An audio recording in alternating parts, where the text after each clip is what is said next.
She is used to come late होगा या coming late होगा। They are used to tell a lie होगा या टेलिंग अ लाई होगा। Ram is used to do homework होगा या डूइंग होमवर्क होगा। We are used to walk होगा या वॉकिंग होगा। क्या सही है क्या गलत है, आइए देखते हैं। नमस्कार, माय नेम इज एन के शाही। आज का टॉपिक है यूज्ड टू।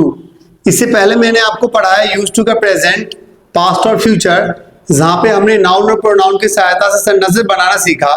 आज वर्ब की सहायता से सेंटेंसेस बनाना सीखेंगे कि यूज्ड टू के बाद हम वर्ब लगा के सेंटेंसेस कैसे बनाते हैं। आइए देखते हैं। सबसे पहले हम प्रेजेंट की बात करेंगे। प्रेजेंट में हम इज एम आर की सहायता से सेंटेंसेस बनाते हैं। फिर आपको यूज्ड टू लगाना है, फिर V1 plus ING plus object लगाना है।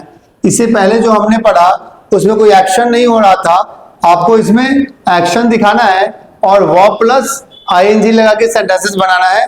आइए देखते हैं कि और कैसे लगाते हैं। एक डेफिनेशन लिखा है मैंने, subject is used to doing something. इसका मतलब होगा सब्जेक्ट को कुछ करने की आदत है। इस डेफिनेशन का हिंदी आप कॉपी में नोट डाउन कर लीजिएगा। सब्जेक्ट को कुछ करने की आदत है। इस कॉन्टेक्स्ट में आप प्रेजेंट में इसका इस्तेमाल कर सकते हैं। अगर मैं सिंपल के रूल की बात करूं तो सबसे पहले आपको सब्जेक्ट लगाना है, फिर आपको इज एम आर का इस्तेमाल करना है। इज एम आर का इस्तेमाल आप सब्जेक्ट के अकॉर्डिंग करेंगे। फिर आपको यूज्ड टू का इस्तेमाल करना है, फिर आपको वर्ब में ING लगाना है, फिर आपको ऑब्जेक्ट लगाना है। इस बात का ध्यान रखिएगा। For example, she is used to coming late. इसका हिंदी होगा उसे देर से आने की आदत है या आदत हो गई है। इस कॉन्टेक्स्ट में आप इसका इस्तेमाल कर सकते हैं। यूज्ड का इस्तेमाल यहाँ पे एज एन एडजेक्टिव किया गया है। इस बात का ध्यान रखिएगा। इसको अलग अलग कॉन्टेक्स्ट में भी इस्तेमाल किया जा सकता है। यूज्ड का इस्तेमाल हम पैसिव में भी कर सकते हैं, तो ध्यान रखिएगा किस कॉन्टेक्स्ट में इसका इस्तेमाल किया गया है वो जानना जरूरी है। मैं पहले ही बता चुका हूं, किसी भी वर्ड का कोई मीनिंग तब तक पता नहीं चलेगा जब तक आप उसे सेंटेंस में इस्तेमाल ना करा ले। सेंटेंस में इस्तेमाल किस तरीके से आपने कराया है, किस नजरिए से, किस पार्ट्स ऑफ स्पीच के अकॉर्डिंग आपने उसका बिहेव कराया है सेंटेंस में, तो किसी भी वर्ड मीनिंग का मीनिंग उसका सेंटेंस बताएगा, ना कि टीचर्स के कहे हुए शब्द और डिक्शनरी के कहे हुए रूल एंड रेगुलेशंस। तो इस बात का ध्यान रखिएगा, किसी वर्ड को आप किसी सेंटेंस में किस तरीके से बिहेव करा रहे हैं ये जानना ज्यादा जरूरी है।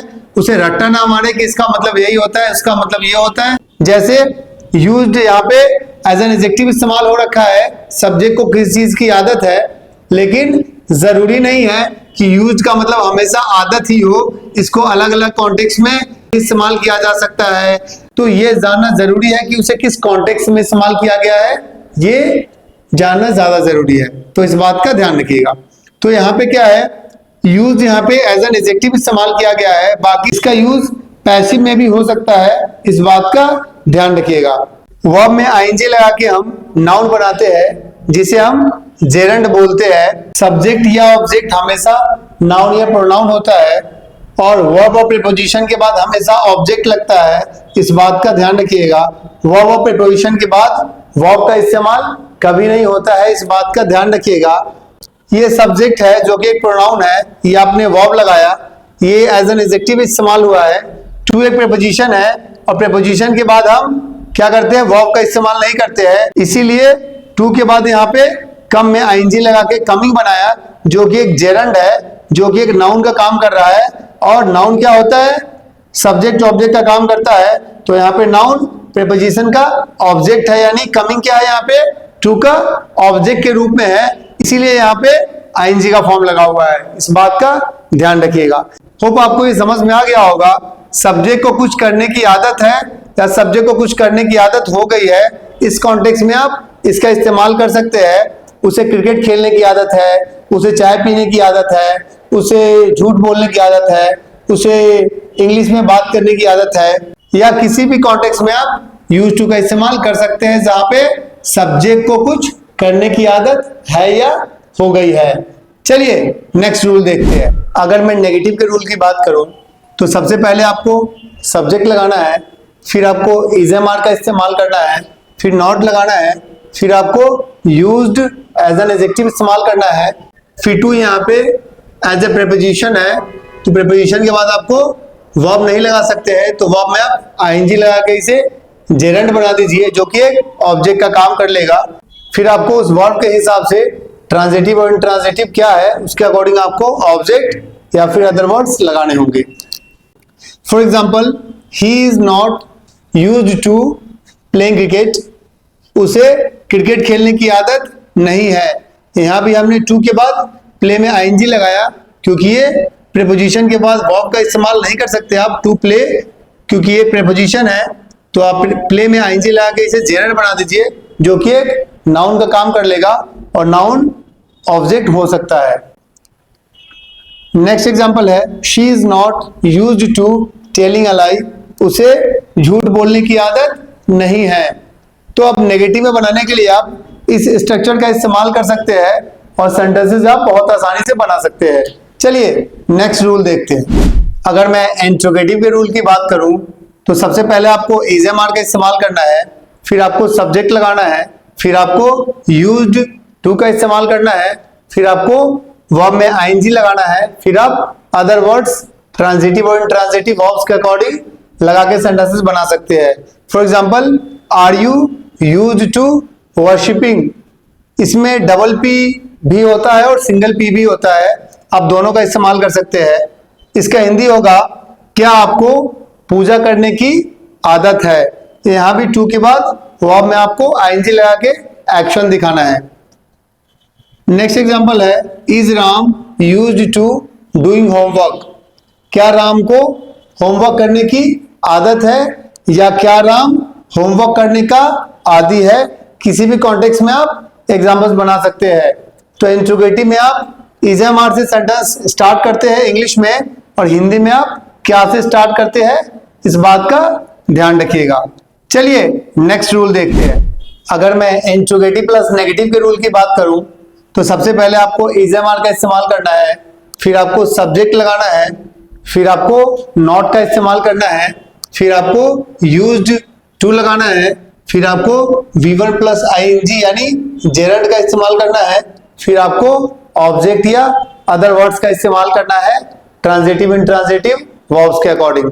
For example, is she not used to cooking food, क्या उसे खाना बनाने की आदत नहीं है या क्या वह खाना बनाने की आदी नहीं है।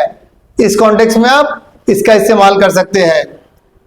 Is he not used to walking, क्या उसे टहलने की आदत नहीं है या क्या वो टहलने का आदी नहीं है।